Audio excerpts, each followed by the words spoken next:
semuanya, jadi sekarang kita udah nyampe di Museum Mandiri. Untuk transportasi ke sini kita menggunakan Transjakarta dan MRT. Penasaran kan kita bahas apa aja di Museum Mandiri kali ini? Simak terus ya videonya. Assalamualaikum. Halo, kita berada di Museum Bank Mandiri. Ini adalah ciri-ciri keaslian uang rupiah kertas tahun MC 2022. Ini adalah mesin pendeteksi uang asli atau palsu. Nah, alat ini dapat mendeteksi keaslian uang dengan sinar ultraviolet yang akan menimbulkan cahaya pada gambar atau simbol tertentu yang dipertemukan oleh uang. Kita mencoba di uang kertas 5.000 ini ke mesin pendeteksi. Wow. Ini ada simbol atau memantulkan cahaya pada gambar. Jadi lihat ya, jadi asli ya guys. Dibalik. Lucu. Nah, ini ada corak-coraknya ya guys, lucu banget. Nah, di sini ada Grootbook atau buku besar. Buku ini menyimpan catatan transaksi pada tahun 1892. Nah, selain itu, buku ini juga mencatat keuangan dari Padang, Cirebon, Semarang, dan Singapura. Yang ada di samping aku ini ada surat saham. Yang pertama ini ada dari tahun 1954. Yang ada di sebelah, Nah, yang ada di sebelahku ada surat saham dari tahun 1960. Nah, di sebelah kita ada stempel. Stempel itu digunakan untuk mengasah surat atau dokumen. Stempel itu biasanya terbuat dari benda-benda yang keras seperti logam, kayu, atau karet yang elastis. Di bawah stempel itu biasanya ada gambar atau tulisan atau keduanya bahkan yang bisa membuat cap. Ruang transformasi di Museum Mandiri adalah immersive room yang menyajikan pengalaman interaktif dengan teknologi.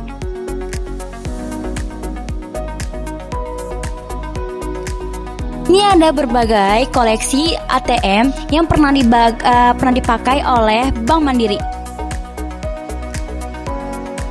Nah, anjungan tunai mandiri atau ATM adalah mesin otomatis yang dimiliki oleh bank untuk mengeluarkan uang tunai dengan cara tertentu, yaitu seperti menekan tombol, nomor tabungan, atau menekan nomor kode sesuai dengan ketentuan pihak bank.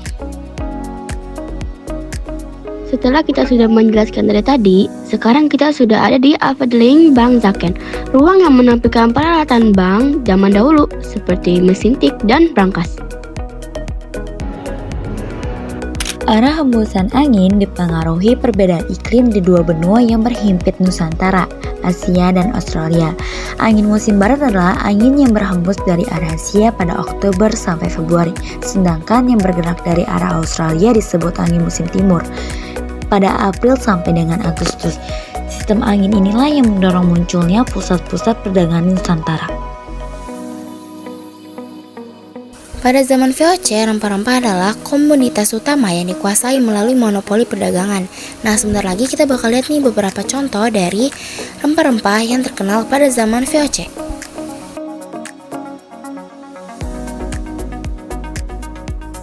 Nah, yang ada di belakang ini ada cengkeh, ada pala, sama lada. Di sini ada cengkeh atau clove. Clove ini menjadi alat tukar pada tahun di akhir abad 15 pada bangsa Arab. Nah, di sini ada nutmeg. Nutmeg ini atau bahasa Indonesianya pala.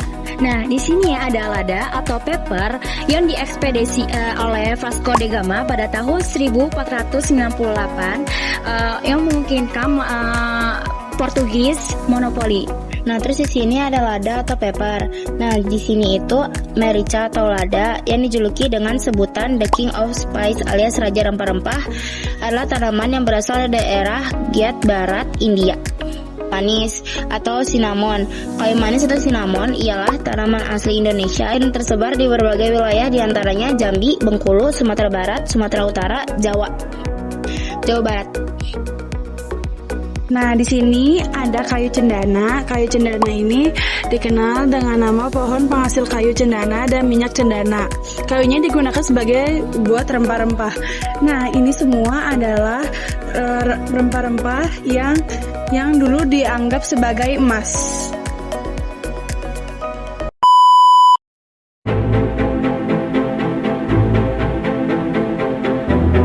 Sebuah perjalanan yang melintasi ruang dan waktu, menjelajahi pengaruh luar biasa yang dihasilkan oleh jalur rempah Nusantara.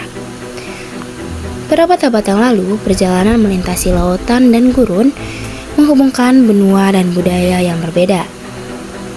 Pelabuhan yang luas membentang dari seluruh kepulauan Nusantara, menjadi tujuan bagi para pedagang untuk mendapatkan rempah-rempah. Melalui jalur rempah, aroma harum rempah-rempah seperti cengkeh, kayu manis, dan lada mengalir dari timur ke barat, menginspirasi penjelajahan, perdagangan, dan perubahan yang mampu mengubah dunia. Perjalanan rempah-rempah dimulai dari Pulau Banda dan Maluku, yang merupakan pulau penghasil cengkeh dan pala.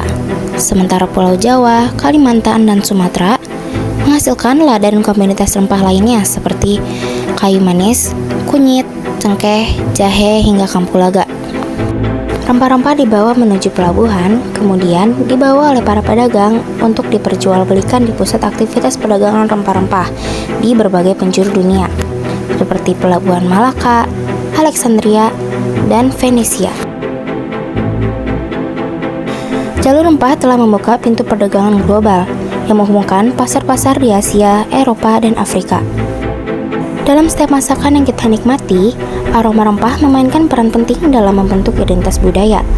Dari kari di India hingga rendang di Indonesia, rempah-rempah menggambarkan rasa dan kisah sejarah yang melekat pada makanan.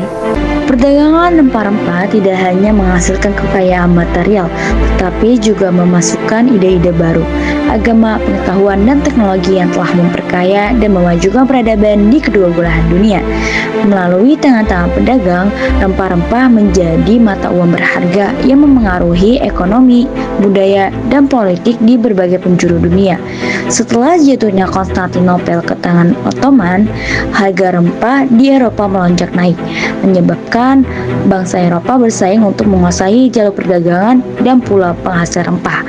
Kolonialisme dan eksploitasi pun terjadi, hingga akhirnya bangsa Indonesia dapat merdeka, terlepas dari cengkraman kolonialisme, dan terbentuklah Negara Kesatuan Republik Indonesia.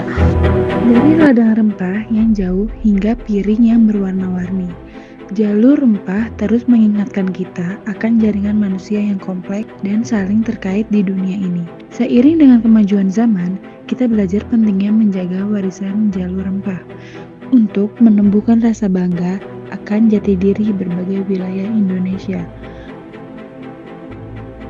dan memperteguh ikatan keindonesiaan melalui jalur budaya bahari yang telah ada sejak ribuan tahun yang lalu.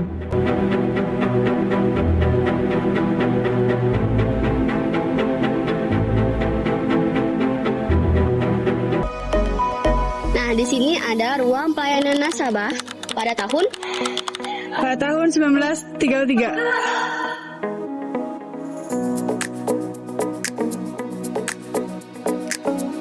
Jadi ini di sini ada tempat kasir yang dulu dipakai oleh Bank Mandiri. Di Museum Mandiri ini kalian nggak perlu takut kalian nanti bakal nyasar, karena di sini ada map yang bisa kalian arahin sendiri loh.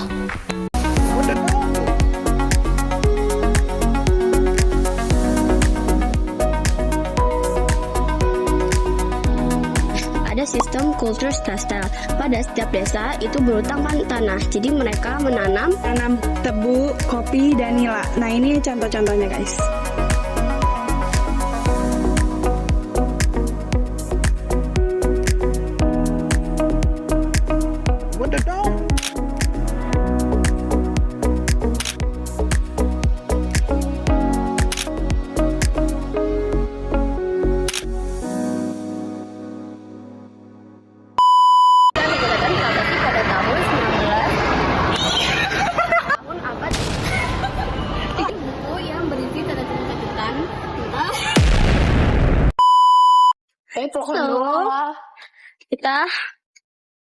kita lah ya. Iyalah.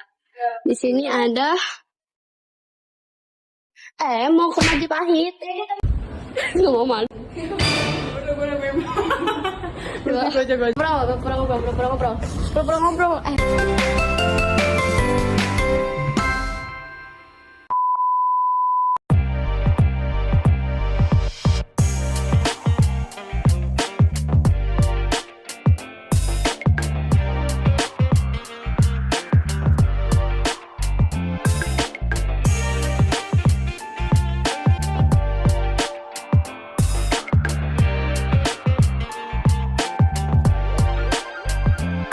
Inspirasi tanpa batas, you know who I am. Notasi berotasi, telepati, stay the best man. You got it, movement, chill brotherhood.